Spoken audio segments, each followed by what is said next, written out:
So hello and welcome to all students. आज हम ancient history की नेक्स्ट क्लास शुरू कर रहे हैं और इसका जो टॉपिक है मोस्ट इम्पोर्टेंट टॉपिक, जिससे एग्जाम में सीधे क्वेश्चन बहुत बार पूछे जाते हैं, और उस टॉपिक का नाम है मौर्योत्तर काल। आज हम इसके बारे में पढ़ेंगे।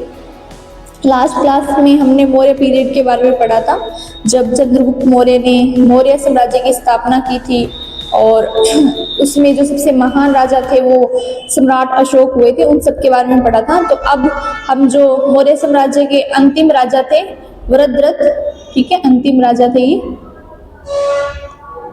इनकी हत्या की थी पुष्यमित्र शुंग ने, ठीक है। और फिर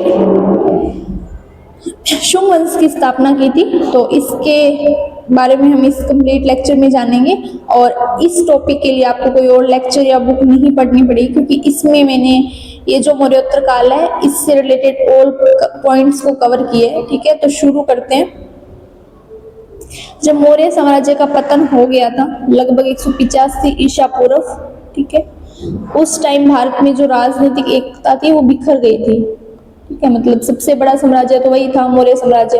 उसके बाद जब पतन हो गया तो इतना बड़ा साम्राज्य कोई रहा नहीं, और इसलिए क्षेत्रीय राजवंशों का उदय हुआ। मतलब जगह जगह छोटे छोटे क्षेत्रों पर अलग अलग राजा राज करने लग गए थे, और इस काल को मौर्योत्तर काल यानी कि पोस्ट मौर्य पीरियड के नाम से जाना जाता है। अब इसमें जो सबसे पहले शासन जो आया था वो शुंग वंश का आया था, और इसमें जो सबसे पहले राजा हुए थे वो हुए थे पुष्यमित्र शुंग, ठीक है। पुष्यमित्र शुंग ने 185 ईसा पूर्व में अंतिम मौर्य राजा जो जिनका नाम था वृद्धरथ, उनकी हत्या कर दी थी और शुंग वंश की स्थापना की थी। अच्छा, अब हम पुष्यमित्र शुंग के बारे में पढ़ेंगे। इन्होंने अंतिम जो राजा थे मौर्य साम्राज्य के, उनकी हत्या करके अपना शासन शुरू किया। और ये कौन थे? मौर्य सेना जो थी उसके सेनापति थे, है ना। मतलब मौर्य राजा की हत्या मौर्य सेना के सेनापति ने की थी, ठीक है। ये पुष्यमित्र सेनापति थे और ये जाति से ब्राह्मण थे।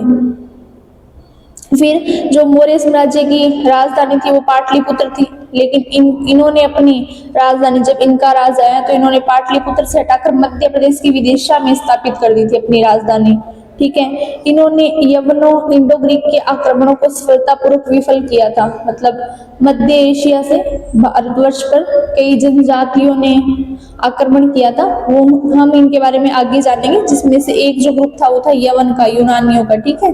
तो उनके आक्रमण को इन्होंने विफल कर दिया था। इन्होंने अपनी संप्रभुता और विजय का जश्न मनाने के लिए 2 अश्वमेध यज्ञ भी किए थे, ठीक है। तो आप ये भी याद रखना। और इन्हीं के काल में प्रसिद्ध व्याकरणविद पतंजलि, जिन्होंने महाभाष्य लिखा था, ये इनके मुख्य पुरोहित थे, ठीक है। पतंजलि पुष्यमित्र शुंग के मुख्य पुरोहित थे, आप ये याद रखिएगा।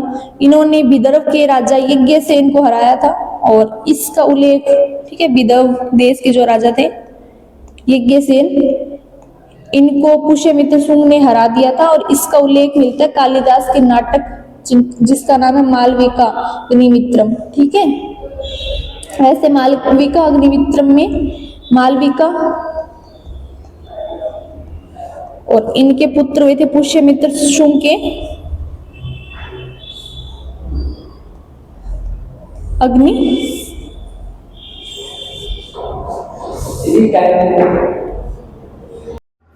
इन दोनों की प्रेम कहानी के बारे में है ये नाटक जो है। और ये मालविका कौन थी? ये जो राजा विदर्भ है, यज्ञसेन जो है, सॉरी, राजा विदर्भ के जो राजा यज्ञसेन, इनकी बहन थी, ठीक है।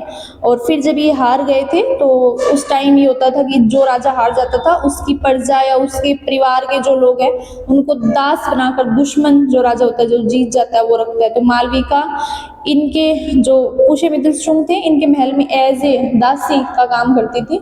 फिर इसके बाद अग्निमित्र और मालविका की प्रेम कहानी यहाँ से शुरू हो जाती है, और फिर इनका विवाह होता है। तो इसका जो जिक्र है वो मालविका अग्निमित्र में है, जो कालिदास के द्वारा रचित नाटक है, ठीक है। इन्होंने वर्तहुत स्तूप का जीर्णोद्धार करवाया था, और उसकी लकड़ी की रेलिंग को पत्थर से बदल दिया था, ठीक है। वर्तहुत जो स्तूप था वो अशोक सम्राट ने बनवाया था, और इसके बाद पुष्यमित्र शुंग ने उसका जीर्णोद्धार करवाया था, मतलब लकड़ी की रेलिंग बना दी थी और उस पर बुद्ध की जातक कथाएं, मतलब उनके बुद्ध धर्म से रिलेटेड चित्रों को बनवाया था। ये भी याद रखना। पुष्यमित्र के बाद उनका पुत्र अग्निमित्र शासन बना, जो ये अग्निमित्र है, और जो कालिदास के नाटक का नायक भी है। देव, अब अच्छा इसके बारे में, इनके बारे में हमें इतना याद रखना है। अब इनका जो अंतिम शासक था उसका नाम था देवभूति, ठीक है, देवभूति शुंग, शुंग वंश का अंतिम शासक था, और इनकी हत्या इनकी सचिव यानी कि जो सेनापति थे वासुदेव उन्होंने कर दी थी, और फिर इनकी हत्या करके उन्होंने, वासुदेव ने कण्व वंश की स्थापना की थी, ठीक है। अब हम कण्व वंश के बारे में पढ़ेंगे, तो वही अगेन इनके बारे में सिर्फ थोड़ा सा हमें याद रखना है, क्योंकि एग्जाम में सिर्फ इतने से ही पार्ट में से क्वेश्चन पूछे जाते हैं। और मोस्टली मैंने बार बार मैं कहती हूँ कि जब एग्जाम की प्रिपरेशन करते हैं तो हमें सिर्फ यही देखना होता है कि हमें क्या पढ़ना और क्या छोड़ना है, ठीक है। पूरा हमें एकदम पढ़ना नहीं है, और जो इम्पोर्टेंट है वो छोड़ना भी नहीं है, ठीक है। तो अभी कण्व वंश के बारे में पढ़ेंगे। इसकी जो स्थापना है वो वासुदेव कण्व ने 73 ईसा पूर्व में की थी, और अंतिम शुंग राजा जो थे देवभूति, उनकी हत्या की थी इन्होंने, और फिर इन्होंने अपने शासन की नींव रखी थी। पुराणों में इस वंश के राजाओं को शुंग भृत्य भी कहा गया है, क्योंकि मैं बता रही हूँ कि जो शुंग थे, सॉरी कण्व थे, वो शुंगों के अधीन कार्य करते थे, इनके सेनापति तो थे, इसलिए इनको शुंग भृत्य बोला जाता है, ठीक है, कण्व वंश को, याद रखना आप। ओके, अब इस वंश के अंतिम शासक सुशर्मन की हत्या सातवाहन वंश के संस्थापक सिमुक ने करके इस शासन का अंत कर दिया था। कण्व वंश के बारे में हमें बस एक दो बात याद रखनी है कि देवभूति की हत्या जो है वासुदेव ने की थी, और इनको शुंग भृत्य कहा जाता है, और इस वंश के जो अंतिम शासक थे उनका नाम था सुशर्मन, और इनकी हत्या सातवाहन वंश के जो संस्थापक थे सिमुक उन्होंने कर दी थी, ठीक है। अभी हम इसके बाद में सातवाहन वंश के बारे में पढ़ेंगे। सिमुक जो थे वो कण्व वंश का अंत करके सातवाहन साम्राज्य की नींव रखते हैं, और फिर इन्होंने अपनी जो राजधानी है वो पैठण को बनाया था, ठीक है, जिसका दूसरा नाम प्रतिष्ठान था उस टाइम, और अभी प्रेजेंट टाइम हम उसको महाराष्ट्र बोलते हैं, उसको अपनी राजधानी बनाया था। इस वंश के जो सबसे महान और प्रतापी राजा थे, मतलब सातवाहन वंश के बहुत सारे राजा हुए, लेकिन इस वंश में जो सबसे महान थे वो थे गौतमी पुत्र शातकर्णी, ठीक है। अब ये गौतमी पुत्र क्यों लगाए हुए हैं, क्योंकि इस वंश के जो राजा थे ना, उस टाइम जो समाज था वो मातृसत्तात्मक था, मतलब ये अपनी माँ का नाम अपने नाम के आगे लगाते थे, ठीक है, तो इसलिए इनका जो नाम था वो गौतमी पुत्र शातकर्णी था। सातवाहन वंश शासकों ने बड़ी संख्या में शीशे के सिक्के, प्लेट के सिक्के जारी किए थे, ठीक है, तो ये मोस्ट इंपॉर्टेंट बात आप इसको याद रखना। अच्छा, ये जो पीपीटी है या पीडीएफ कुछ भी, ये आपको टेलीग्राम ग्रुप में मिलेगी, और इसका जो लिंक है टेलीग्राम ग्रुप का वो वीडियो के डिस्क्रिप्शन में मिलेगा। तो क्लास पूरी होने के बाद एक बार इसको आप ऐसे आंख बंद करके थोड़ा समराइज कर लेना, ताकि आपको चीज़ें लॉन्ग टर्म तक याद रहे। ये नहीं कि क्लास छोड़ दी और बस, कि एक बार 5-10 मिनट लगेंगे रिवाइज करने में, तो पीडीएफ से एक बार फटाफट देख लेना ताकि आपको चीज़ें याद रखें, और बहुत एकदम बुलेट पॉइंट्स हैं जो डायरेक्ट एग्जाम में क्वेश्चन जहाँ से पूछे जाते हैं। अच्छा, इन्होंने ब्राह्मणों को भूमि दान करने की प्रथा भी शुरू की थी, ठीक है, किन्होंने, सातवाहन वंश के जो राजा थे उन्होंने, ठीक है। इनका जो समाज था वो मातृसत्तात्मक था, मतलब अपने मदर का नाम पहले लगाते थे ये अपने नाम से, और इसी वंश के एक हाल नाम के राजा थे जिन्होंने प्राकृत भाषा में गाथा सप्तशती नामक ग्रंथ की रचना की, ठीक है, दिस इज मोस्ट इम्पोर्टेंट।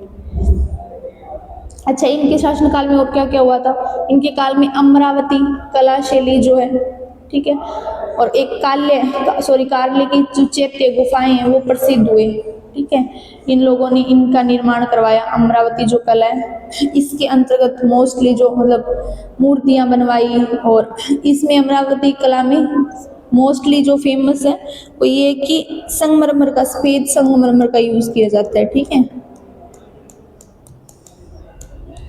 लेकिन आपको सिर्फ इतना याद रखना है कि इनके शासनकाल में अमरावती कला और कार्ले की चैत्य जो गुफाएं हैं वो प्रसिद्ध हुए थे। ठीक है। अच्छा, यज्ञश्री सातकर्णी के सिक्कों पर एक राजा और हुए थे, यज्ञश्री। इनके टाइम के जो सिक्के थे ना उन पर जहाज का चित्र मिलता है, तो इससे हम ये अंदाजा लगाते हैं, ये मानते हैं कि उस टाइम समुद्री व्यापार का बहुत प्रचलन था। अब हम इस वंश के जो सबसे महान राजा हुए थे गौतमी पुत्र सातकर्णी, उनके बारे में पढ़ेंगे। इनका जो शासनकाल था वो था 106 एडी से लेके ईस्वी से लेके 130 ईस्वी तक। और नासिक अभिलेख जो है उसमें इनको एकमात्र ब्राह्मण बोला गया है। ठीक है, इनको एकमात्र ब्राह्मण की उपाधि दी जाती है और इनको क्षत्रियों के मान का मर्दन करने वाला भी कहा गया है। ठीक है, तो आप इनके गौतमी सातकर्णी के बारे में 2 इंपॉर्टेंट बातें याद रखेंगी। अगला, इन्होंने शक शासक नहपान को पराजित किया था। जो शकों का जो शासन था उसके बारे में हम आगे पढ़ेंगे। ये भी जो मध्य एशिया से कुछ जनजातियां आई थी उनमें से एक थी, और जब इन्होंने शासन करना शुरू किया भारत पे तो उनमें जो एक शासक था नहपान, उनको पराजित किया था गौतमी पुत्र सातकर्णी ने। आप ये याद भी रखोगे। इसका प्रमाण हमें कहाँ मिलता है? जोगलथम्बी। ठीक है, नासिक से प्राप्त नहापान के पुनः मुद्रित सिक्कों से मिलता है। ठीक है, उन्होंने जो सिक्के उस टाइम चला रखे थे उसको पुनः मुद्रित किया था, उस सिक्कों से हमें मिलता है कि इनको जो नहापान थे उनको गौतमी पुत्र सातकर्णी ने पराजित किया था। ठीक है, इस टाइम जो ये सातवाहन शासन था उस टाइम वास्तुकला यानी कि आर्किटेक्चर उस टाइम कैसा था? ठीक है, मैंने पहले बताया था कि इन्होंने कार्ले का चैत्य है ना, जो गुफाएं हैं, चैत्य मतलब गुफाएं जो कि महाराष्ट्र में है, उनको बनवाया था। और ये चैत्य जो गुफाएं हैं वो एक तरह से बुद्ध धर्म के लिए जो प्रार्थना स्थल होता है ना, वो उस बुद्ध धर्म के लिए प्रार्थना स्थल होता है। इसकी जो छत होती है वो धनुषाकार होती है। ठीक है, इन गुफाओं की। और ये जो गुफाएं होती है वो बुद्ध धर्म के लिए बनाई गई थी, जहाँ पे लोग या जो भिक्षु का वो प्रार्थना कर सके। ठीक है, मेडिटेशन कर सके, तो उनको चैत्य बोला गया, कार्ले का चैत्य। और जो भारत का सबसे बड़ा और प्रसिद्ध गुफा प्रार्थना स्थल है। ठीक है। अच्छा, अमरावती स्तूप का जो विस्तार है वो इनके काल में हुआ था, और यहाँ पर सफेद संगमरमर का भव्य प्रयोग किया गया, और यहाँ पर बुद्ध की प्रतिमा है उनको बनाया गया। ठीक है, मोस्टली इन पर फोकस किया गया। बौद्ध भिक्षुओं को रहने के लिए इन्होंने नासिक, कन्हेरी और नाना घाट में कई विहार गुफाएं भी बनवाई। ठीक है, विहार मैंने बताया था जब हमने बौद्ध धर्म पढ़ा था, मठ बोलते हैं उसको। ठीक है, तो भिक्षुओं के रहने को स्थान को बोलते हैं। अजंता की गुफाओं के बारे में हमने काफ़ी सुना है और पढ़ा है। तो अजंता की गुफाओं की जो संख्या 9 और 10 है, उनका निर्माण इन्हीं के संरक्षण में हुआ था जब सातवाहन वंश का शासन चल रहा था। इनकी वास्तुकला में मुख्य रूप से प्राकृत भाषा और ब्राह्मी लिपि के शिलालेख मिलते हैं। मैंने बताया था जब शिलालेख है जो अशोक के, वो हमें मोस्टली प्राकृत भाषा और ब्राह्मी लिपि के मिलते हैं। तो इनकी वास्तुकला में भी जो शिलालेख थे वो मेनली प्राकृत भाषा और ब्राह्मी लिपि से ही लिखे हुए थे। ठीक है, इसके बाद हम पढ़ते हैं जो मैं पहले बात कर रहे थे हम कि मध्य एशिया से आक्रमण जो हुए थे। ठीक है, मध्य एशिया से जो लोग आए थे, मतलब जनजातियां आई थी, और उन्होंने फिर भारत पर आक्रमण किया था और अपना शासन यहाँ पर शुरू किया था, उसके बारे में हम पढ़ेंगे। ये दूसरी शताब्दी ईसा पूर्व यानी कि 200 ईसा पूर्व पहले की लगभग बात है। ठीक है, तो मध्य एशिया से आक्रमण हुए क्यों भारत पर? सबसे पहले तो हम इसके रीजन्स जानेंगे, जिनमें पहला जो सबसे बड़ा रीजन है वह चीन की दीवार। ठीक है, चीन की जो सबसे बड़ी दीवार है, the great wall of China, वो चीन के शासक शी हुआंगटी द्वारा दीवार बनाने के कारण, मतलब इन्होंने जब दीवार बनाई है चाइना की, तो मध्य एशिया के जो कबीले हैं वो रुक गए थे, मतलब चीन में तो आ नहीं सके, तो उनको ये अपना और रास्ता तो ढूंढना था ना। अच्छा, मध्य एशिया में बहुत सारे कबीले रहते थे, जैसे हून और यूची, है ना, 2 नाम तो यहाँ पर दिए हुए, तो आप इनको याद रखिएगा। इनका रास्ता रुक गया था, मतलब ये चीन तो आ नहीं पाए। और चीन आना क्यों था इनको? क्योंकि मध्य एशिया में भूमि कम पड़ गई थी और कबीले की जो जनसंख्या है वो बढ़ती जा रही थी, तो इनको प्रस्थान तो करना था ना, अपनी भूमि भी बढ़ानी थी, इसलिए चीन ये आ नहीं सके तो इन्होंने भारत की ओर रुख किया। ठीक है। अच्छा, मध्य एशिया में संघर्ष भी हो गया था जनजातियों के बीच में। मध्य एशिया की जो खानाबदोश जनजाति हैं जैसे यूची और शक, ठीक है, हूण, और यूण भी हमने ऊपर पढ़ा है, इनके बीच में आपसी संघर्ष हो गया था क्योंकि चरागाहों की कमी हो गई थी जो जगह है, क्योंकि ये जो जनजातियां थी ना वो हम ये नहीं कह सकते कि कृषि पर निर्भर थी, बल्कि इनका जो पूरा जीवन है वो कृषि से ही और पशुओं से ही चलता था। ठीक है। तो इनके लिए मेन मुद्दा था जो चरागाह की जगह कम पड़ गई, एरिया कम पड़ गया, इसलिए इन्होंने नए क्षेत्रों की खोज की। ठीक है। और फिर वही भारत की ओर आए तो इन्होंने यहाँ पर आकर आक्रमण किया और यहाँ पर बस गए। और जो तीसरा मेन रीजन है वो ये है कि मौर्य साम्राज्य का पतन हो गया था, कि उसके बाद ही शुंग वंश की और कण्व वंश की स्थापना हुई थी, और इसी के पैरेलल का ये टाइम है जब मध्य एशिया से जनजातियां आई और इन्होंने भारत पर आक्रमण किया। तो उस टाइम जो मौर्य काल था तब तो मौर्य शासन सबसे समृद्ध था, सबसे शक्तिशाली था भारत का, तो कोई आक्रमण करने की सोचता भी नहीं था। लेकिन उसके पतन के बाद जो भारतवर्ष है वो अलग अलग छोटे छोटे क्षेत्रीय राजवंशों में विभाजित हो गया था, इसलिए भी ये भी एक बड़ा रीजन है कि मध्य एशिया से जनजातियां यूरोप भारत पर आक्रमण कर पाई और अपना शासन वहां पर बना पाई। तो मौर्य साम्राज्य के पतन के बाद में उत्तर पश्चिम भारत में कोई मजबूत केंद्रीय शक्ति नहीं रही थी। ठीक है। जिसके कारण से विदेशी जो आक्रमणकारी है उनका रास्ता आसान हो गया था। अब जो विदेशी आक्रमणकारी हैं उनके भी अलग अलग जो ग्रुप कह सकते हैं हम या फिर जनजाति कह सकते हैं। तो जो सबसे पहले थे वो थे हिंद यवन, उनको हम इंडो ग्रीक्स भी बोलते हैं। ये आए कहाँ थे? बैक्टीरिया नाम की जगह एक, वहाँ से ये भारत आए थे। ठीक है।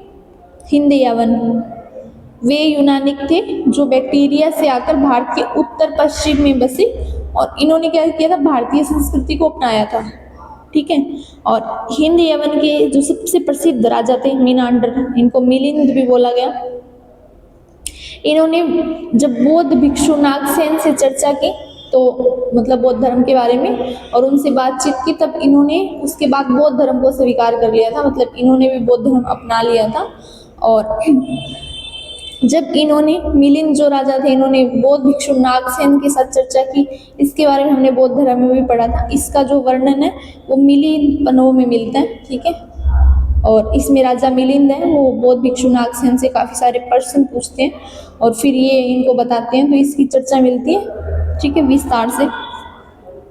अच्छा, अभी आप कमेंट में बताओगे क्योंकि मैंने लास्ट क्लास में पढ़ाया था, तो आप ये बताओ कि ये जो मिलिंद पनो है इसकी रचना किसने की थी। ठीक है, आप ये कमेंट में बताओगे।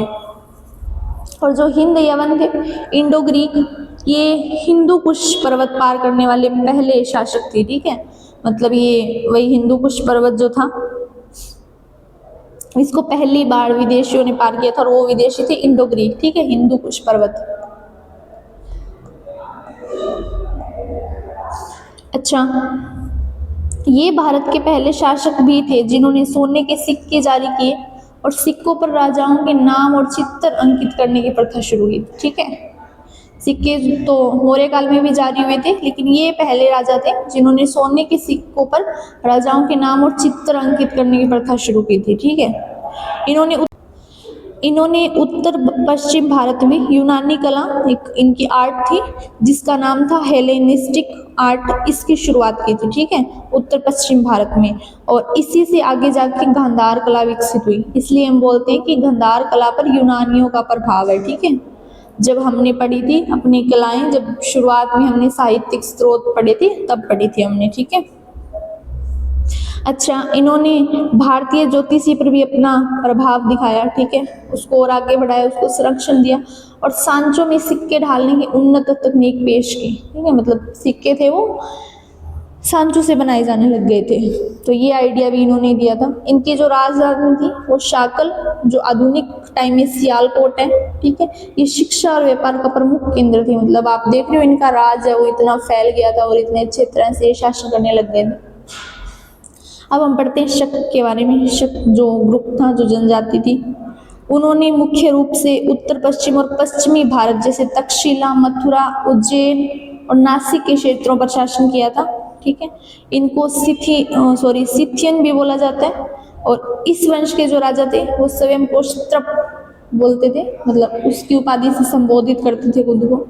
भारत और पाकिस्तान में शकों की कुल 5 शाखाएं थी। ठीक है, मतलब ये 5 शाखाओं में बंट गए थे, जिसमें से उज्जैन के पश्चिमी क्षत्रप सबसे शक्तिशाली और लंबे समय तक शासन करने वाले रहे। इनके बारे में सिर्फ आपको इतना ही ध्यान रखना है। ठीक है, उसके बाद मतलब इन्होंने उज्जैन पर सर्वाधिक टाइम तक शासन किया।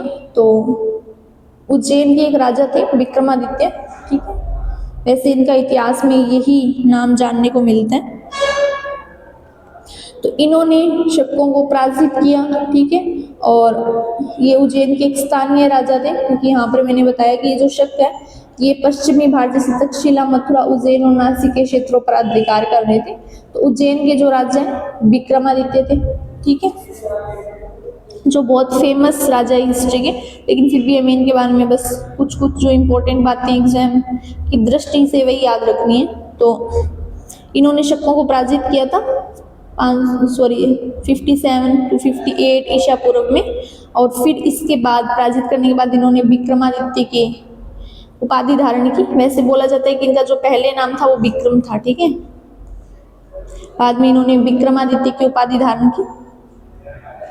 और शकों पर विजय के उपलक्ष्य में इन्होंने विक्रम संवत, ठीक है, नामक एक नया कैलेंडर शुरू किया। जैसे हम अभी तक जो टाइमलाइन पढ़ रहे थे वो ईसा पूर्व से चल रहे थे, इसके बाद है ना ईसा मसीह के जन्म को सेंटर मान के पढ़ रहे थे, लेकिन इन्होंने भी एक नया कैलेंडर जारी किया जिसको विक्रम संवत बोला गया। और इसी के अकॉर्डिंग मतलब जैसे चैत्र में नया साल शुरू होता है, चैत्र जो महीना आता है ना हमारे हिंदू कैलेंडर जिसको बोलते हैं, और इसी जब चैत्र महीना शुरू होता है तभी नववर्ष शुरू होते हैं। ठीक है, नववर्ष, और उसी दिन मतलब पहले दिन से नवरात्रि शुरू होती है। ठीक है,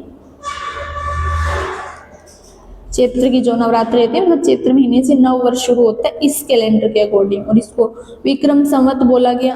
अच्छा, अगर हमें प्रेजेंट टाइम का लाइक 2026 का अगर निकालना हो कि अभी कौन सा विक्रम संवत चल रहा है, तो ये 57 ईयर पहले शुरू हुआ था, तो हम इसमें 57 ऐड कर देंगे। ठीक है, और ये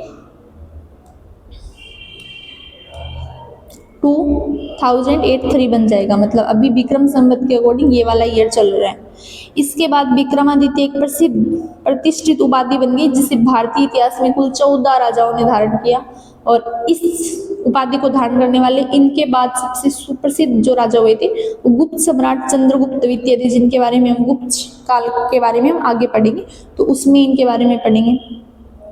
अच्छा, ये जो रुद्र दमन प्रथम है ये शक वंश के शासक थे, और मैंने जिसे बताया कि शक जो जनजाति थी या जो ग्रुप था वो 5 पार्ट्स में डिवाइड हो गया था, 5 अलग अलग शाखाओं में। तो इसमें जो कर्दमक वंश था, मतलब एक जो शाखा थी, ठीक है, 5 में से उसमें जो कर्दमक थी, कर्दमक जो वंश था उसमें ये रुद्रदमन सबसे महान राजा हुए। ठीक है, और रुद्रदमन प्रथम उज्जैन के कर्दमक वंश के सबसे प्रतापी शासक थे।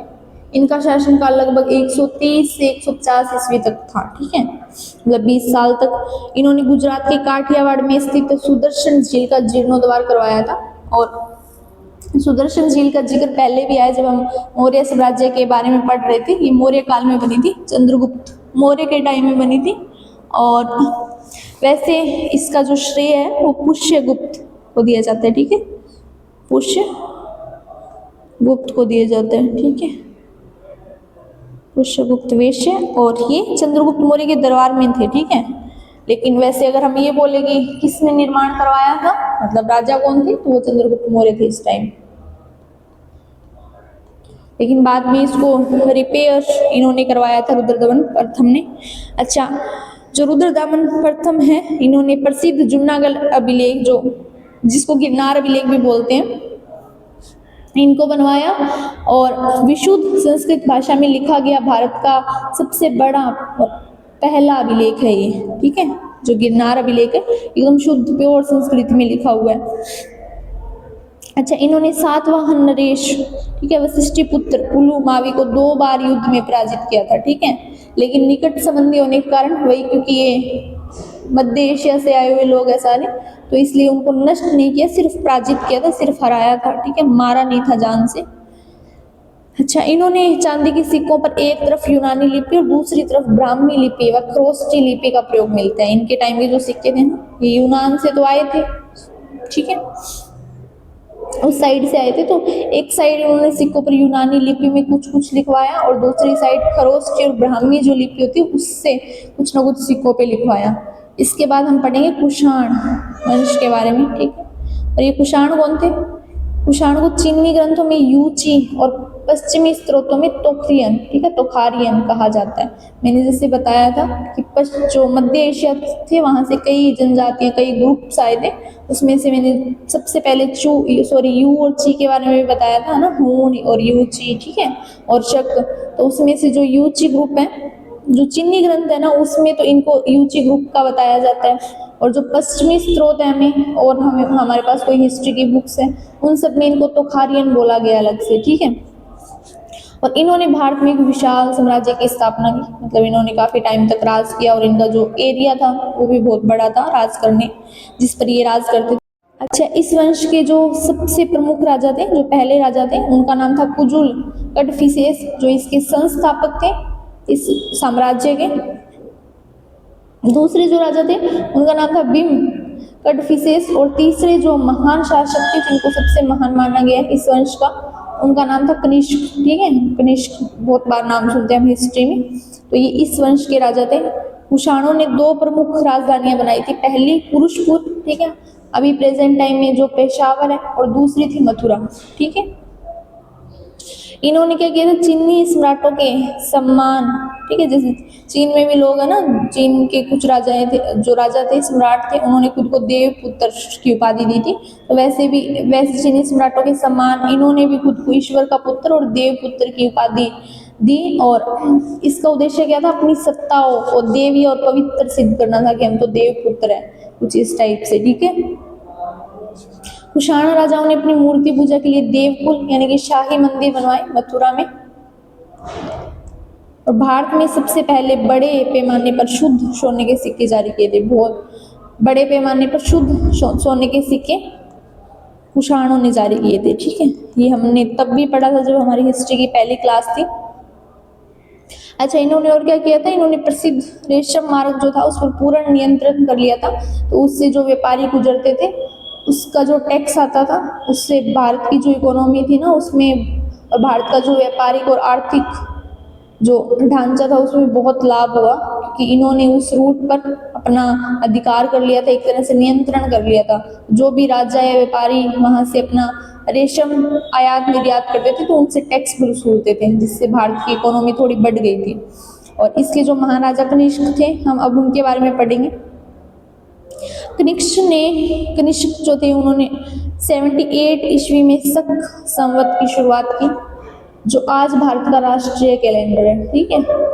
और इसके वंश और साम्राज्य की जो सबसे सटीक जानकारी है वो अफगानिस्तान से मिले रबातक शिलालेख से मिलती है, ठीक है। रबातक एक शिलालेख है जो कि अफगानिस्तान से है, और उस शिलालेख में कनिष्क के बारे में मिलती है। पहले ऐसे हमें डाउट था इनके दादा परदादा या जो इनका वंश था, लेकिन ये जो शिलालेख है रबातक, इसमें बिल्कुल एकदम इनकी फैमिली को एकदम ट्री की तरह बताया गया कि पहले ये थे, फिर इनके इतने बेटे हुए या मतलब बच्चे हुए, फिर इनके आगे इतने बच्चे हुए, तो इन सब के बारे में बताया हुआ है।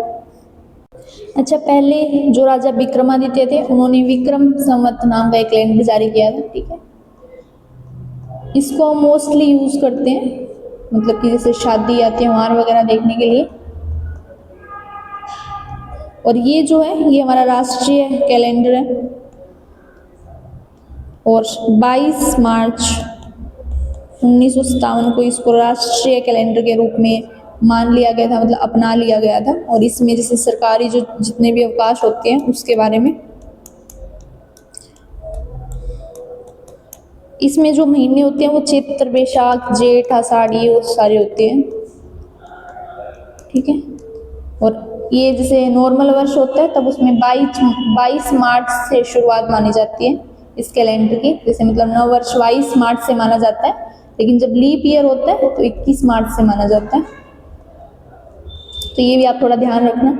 और जैसे विक्रम संवत में हम ऐड करते थे, ठीक है, और फिर हम प्रेजेंट ईयर निकालते थे। लेकिन ये AD में शुरू हुआ था, मतलब 78 ईस्वी में शुरू हुआ था, यानी कि ईसा मसीह के 78 साल बाद, ठीक है। तो जब भी हमें प्रेजेंट ईयर निकालना होगा, यानी कि अगर 2026 में हमें ये बताना है कि कौन सा शक संवत चल रहा है अभी, तो ये 78 इसमें से माइनस कर देंगे, फिर हम मतलब कैलकुलेट करेंगे कि कौन सा ईयर अब चल रहा है, और उसमें हम प्लस कर रहे थे। सिर्फ इतना ध्यान रखना है। अब हम पढ़ेंगे कनिष्क के शासनकाल में जो कश्मीर के कुंडल वन में चतुर्थ बौद्ध संगति हुई थी, ठीक है, और इसमें बौद्ध धर्म दो पार्ट्स में डिवाइड हो गया था, हीनयान और महायान, और एक वज्रयान भी था, ठीक है। तो जो चतुर्थ बौद्ध संगति हुई थी उसमें डिवाइड हुआ था, और इनके शासनकाल में कनिष्क, इनके बारे में हमने जब बौद्ध धर्म पढ़ा था तब पढ़ा भी था कि कनिष्क के टाइम में चतुर्थ बौद्ध संगति हुई थी। और इनके दरबार में अशोक घोष जो बुद्ध चरित्र के लेखक है, चरक जो आयुर्वेद के विद्वान है, और नागार्जुन जैसे महान विद्वान इनके दरबार में थे। और अच्छा, इनके शासनकाल में जो कनिष्क का टाइम था उसमें साम्राज्य, या फिर हम ये कह सकते हैं कि कुषाणों का जो टाइम पीरियड था उसमें साम्राज्य को दो प्रांतों में बांटा गया था। प्रांत यानी कि स्टेट बोल सकते हैं, और दो उसमें बड़े अधिकारी बोले जाते हैं, माने जाते हैं सबसे ज़्यादा। जो बड़े गवर्नर थे उनको क्षत्रप बोला जाता था, और जो छोटे थे उनको क्षत्रप, छोटे सीधा ही, ठीक है, महा नहीं लगाया जाता था आगे, छोटे गवर्नर बोला जाता था। और ये दोनों एक साथ मतलब एक राज्य में शासन करते थे, इसलिए इस टाइप के शासन को द्वैत शासन भी बोला गया, क्योंकि वही एक प्रांत पर दो ड्यूल रूल थे। इनकी अनोखी प्रथा थी इस शासनकाल की, ठीक है। अच्छा, अब हम जानेंगे कि इस टाइम जो समाज था वो कैसा था, क्या क्या कल्चर ये लोग फॉलो करते थे। तो ज़्यादा चीज़ें आपको याद नहीं रखनी, बस कुछ महान ग्रंथ इस टाइम लिखे गए, जैसे कि महावस्तु और दिव्यावदान, ये दोनों बौद्ध ग्रंथ हैं, ठीक है। वात्सायन ने कामसूत्र लिखा था, और अशोक घोष ने बुद्ध चरित्र लिखा था, और ये महान जो ग्रंथ है वो इसी काल की देन है। और विज्ञान में ने बहुत तरक्की की थी। चरक ने चरक संहिता लिखा था जो आयुर्वेद से रिलेटेड है, और सुश्रुत ने सुश्रुत संहिता लिखा था, ठीक है। और इसमें सर्जरी के बारे में बताया गया था। आज हम बोलते हैं कि वेस्टर्न से है या पश्चिमी देशों की देन है, लेकिन ऐसा नहीं है। ये बहुत ही आज से लगभग 78 ईयर्स पहले हमारे जो भारत के वैज्ञानिक थे उन्होंने बता दिया था इसके बारे में, तो यहाँ से सर्जरी की शुरुआत हुई थी। अच्छा, इस टाइम जो कला थी वो थी गंधार कला, और यूनानी जो हमने हिंद यवन जो पहले इंडो ग्रीक जो ग्रुप था भारत आया था, उन्होंने उनके टाइम में ये गांधार कला थोड़ी विकसित हुई थी, मतलब सबसे पहले उनकी कला थी, फिर आगे जाकर ये गंधार कला के नाम से जानी गई। और गंधार कला और जो मथुरा कला है, जो स्वदेशी कला है, तो दो आर्ट्स है वो अपने चरम पर थी इस टाइम पीरियड में, ठीक है। तो हम ये बोल सकते हैं कि जन्म हुआ, या फिर हम ये कह सकते हैं कि पूर्णतः विकसित हुई। अच्छा, इस कल्चर ने हमें और क्या क्या दिया, एक तो जीवन शैली, ये जो हम सिले हुए कपड़े पहनते हैं, पजामा कोट और लंबे जूते, ये इसी कल्चर का कुषाणों के शासनकाल की देन है, ठीक है। अच्छा, अब हम थोड़ा मथुरा कला के बारे में और गंधार कला के बारे में पढ़ेंगे। जो ये इमेज है वो मथुरा कला को दिखा रही है, ठीक है, और ये गंधार कला, ठीक है। और ये जो दोनों फर्क है वो मैं आपको भगवान बुद्ध की प्रतिमा लेकर और इनसे समझाऊंगी, क्योंकि जो मथुरा कला है वो तीनों धर्मों से रिलेट करती है, मतलब हिंदू धर्म, बौद्ध धर्म और जैन धर्म, ठीक है। लेकिन ये जो कला है गंधार कला, इसमें इस कला से सिर्फ भगवान बुद्ध की प्रतिमा बनाई गई है, तो हम ये कह सकते हैं कि ये जो गंधार कला है वो सिर्फ बुद्ध धर्म से रिलेट करती है। अच्छा, अब इनमें क्या फ़र्क है, तो जो मथुरा कला है उसमें जो भगवान बुद्ध जी के पीछे जो प्रभा मंडल होता है वो पूरी तरह से विकसित दिखाया हुआ है, ठीक है। प्रभा मंडल पूरी तरह से विकसित है, और ये तीनों धर्मों से रिलेट करती है, और ये एक स्वदेशी कला है, ठीक है। इस पर कोई विदेशी प्रभाव नहीं है, और इसमें लाल बलुआ पत्थर का प्रयोग किया जाता है, ठीक है, लाल बलुआ।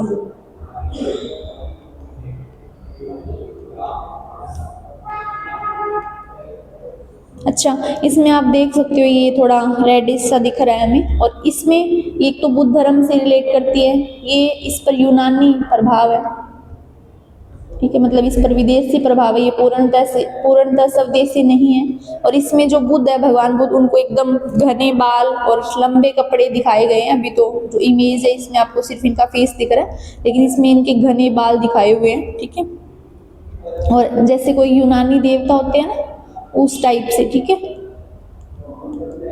और इसमें जो पत्थर है वो ग्रे या धूसर, ठीक है, धूसर बलुआ पत्थर का यूज होता है।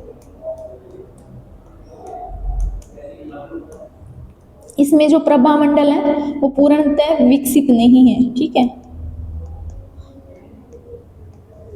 विकसित। तो आप कुछ ये कुछ अंतर है, कुछ डिफरेंस है दोनों आर्ट्स में, आप इनको याद रखोगे। और इस लेक्चर में आज हम इतना ही पढ़ेंगे। नेक्स्ट जो लेक्चर आएगा उसमें हम गुप्त काल के बारे में जानेंगे, जो गुप्त वंश शुरू हुआ था उसके बारे में। So thank you so much, और क्लास को शेयर करना, लाइक करना एंड सब्सक्राइब करना, और जो PDF है वो आपको टेलीग्राम ग्रुप में मिलेगी। So thank you so much, stay happy and healthy, thank you.